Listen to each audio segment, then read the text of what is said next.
Il ciclone e i danni al dissalatore a Porto Empedocle, Siciliacque al lavoro anche con droni e sottomarini per recuperare i tratti di condotta disancorati. Le mareggiate e il ciclone Harry hanno danneggiato anche le dissalatori a Porto Empedocle. Alcuni tratti della seconda condotta di prolungamento dello scarico a mare non ancora attivata si sono distaccati disancorandosi dal fondale.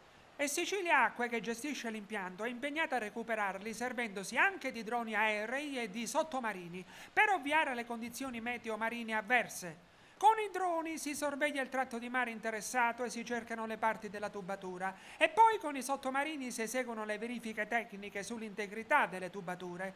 L'esito è stato finora positivo, sono integre e utilizzabili, nessun pregiudizio al valore economico e funzionale. Appena il mare si placherà, saranno recuperati i tratti ancora mancanti all'appello, la cui posizione è stata già circoscritta. Siciliacque assicura che il rimontaggio della condotta avverrà in condizioni di sicurezza e tutela ambientale. Poi sottolinea: in questi mesi il dissalatore di Porto Empedocle ha garantito un contributo determinante all'approvvigionamento idrico dell'Agrigentino, fornendo quantitativi d'acqua aggiuntivi a un territorio che ha dovuto fare i conti con la scarsità di risorse provenienti da fonti convenzionali. Le ultime mareggiate non hanno compromesso il funzionamento del dissalatore, che viene assicurato utilizzando per lo scarico della Salamoglia il primo tratto di condotta, nel rispetto delle autorizzazioni già rilasciate dal Commissario nazionale per l'emergenza idrica.